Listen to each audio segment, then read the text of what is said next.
CMS's hospital quality measurement and value programs have shaped the hospital field and given patients information to inform their care for over 15 years.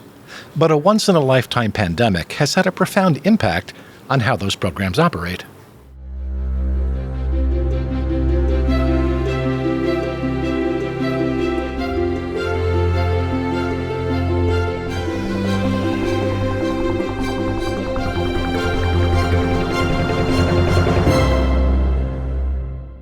Welcome to Advancing Health, a podcast brought to you by the American Hospital Association. I'm Tom Hetterly with AHA Communications. On today's podcast, we'll discuss what happened with these critical programs during the pandemic and where CMS can go from here. Joining me for this discussion is Akin Demehin, Senior Director of Quality and Patient Safety Policy with AHA. Akin, thanks for coming on Advancing Health today. Appreciate you being here. Thanks, Tom. Great to be here. Well, let's cut right to the chase. Let me ask you, what impact did the COVID-19 pandemic have on CMS's quality measurement and value programs? There were really a couple of big impacts to CMS's quality measurement programs stemming from the pandemic. The first, and this became obvious at the outset of the pandemic, it affected hospitals' ability to collect data. And part of that stems from just how much pressure hospitals were under from a staffing and resource perspective at the beginning of the pandemic. And trying to mount a response quickly to the pandemic meant that they had to shift some resources away from data collection to support that pandemic response that ordinarily would have gone to collecting quality data. The second impact really was more about performance on those quality measures. And those were impacted by the staffing challenges that I was just talking about.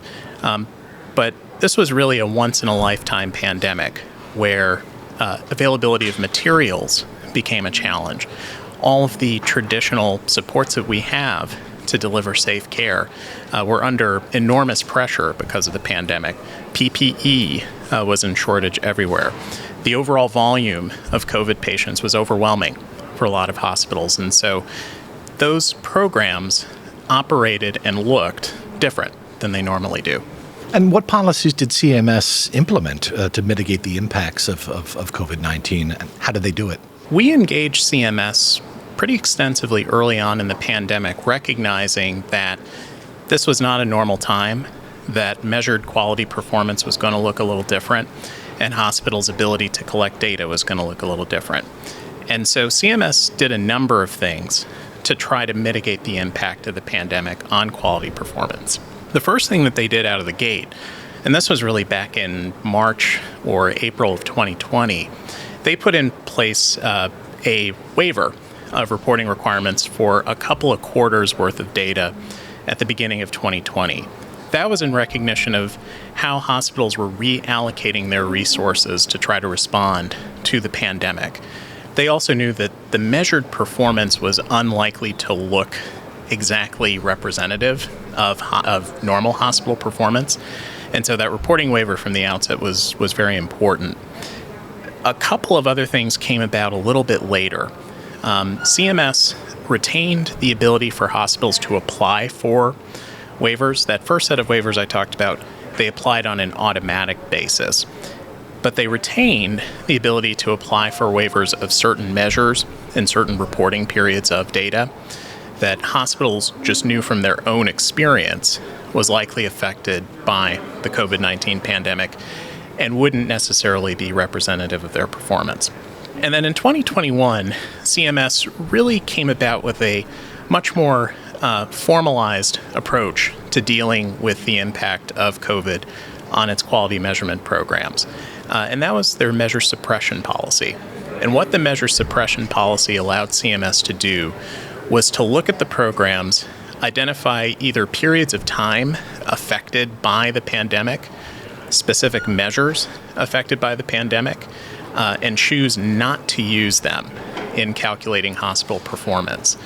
The reason that's so important, Tom, is when implementing programs like this, it's incredibly important that we have good, accurate data on which to judge hospital performance. And it was important for CMS not to impose payment adjustments on hospitals that were just not based on representative performance for them. So that measure suppression policy gave them a more permanent approach to dealing with the COVID-19 pandemic as it related to their quality measurement programs.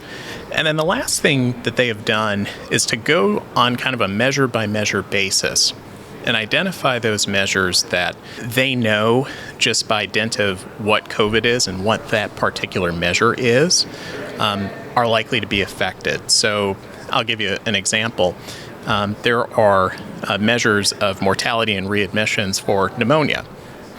And there's a considerable amount of overlap between pneumonia and COVID. And so what CMS did was to actually exclude those measures from calculating performance, especially the readmission measure, from calculating hospital readmission penalties, at least for a year. They also developed a methodology to exclude patients with a confirmed COVID diagnosis from calculating several of their measures. That includes the readmission measures, their mortality measures. There's a complications measure for hip and knee replacements that they applied that exclusion to. I would say that their approach was really kind of a multifaceted approach that tried to recognize the many different ways in which COVID affected performance. We certainly advocated for those changes on behalf of our members because we knew how important it was to make sure that we kept these programs going and delivered as much transparency as patients have come to expect from those programs, but we're doing so in a way that was fair to hospitals. In light of the changes that CMS has made and flexibilities granted, are these programs as effective and accurate as measurement programs as they were originally intended to be? That's a great question, Tom. And, I would say leading into the pandemic, we did know that those programs were not perfect. We knew that the measures within them were not perfect. The methodologies used to calculate performance were not perfect.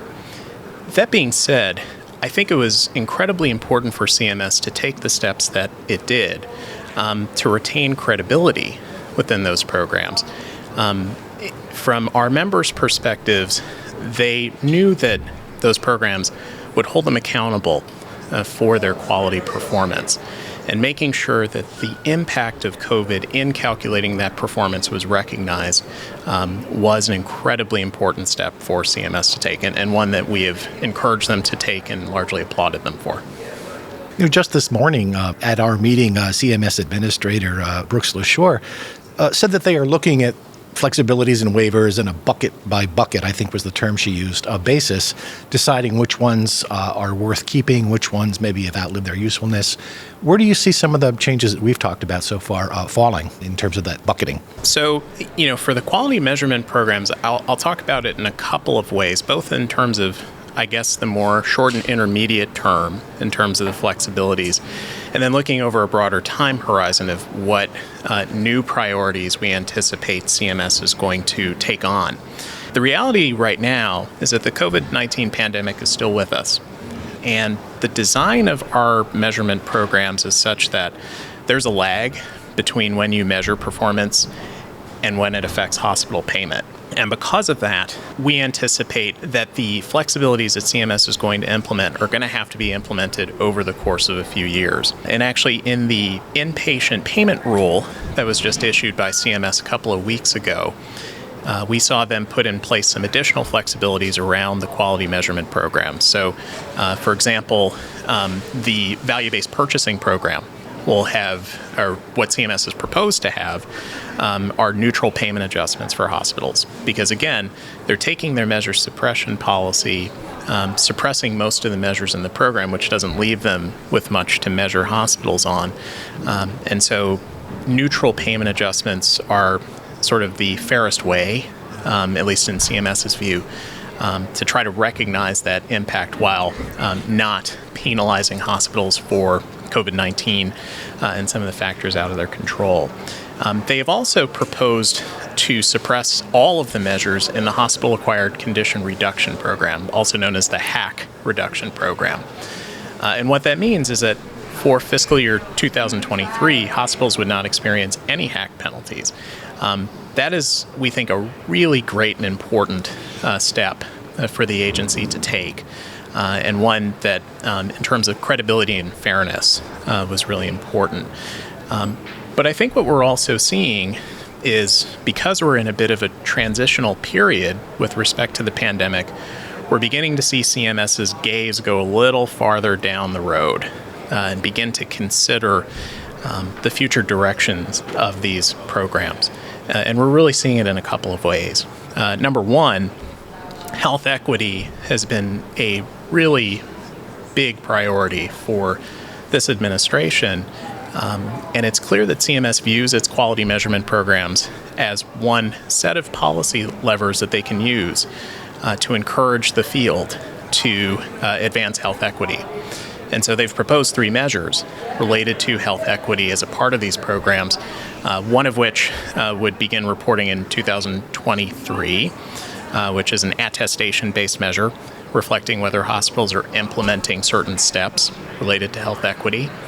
And the other 2 would reflect whether hospitals are screening for certain social determinants of health, things like transportation, housing insecurity, personal safety.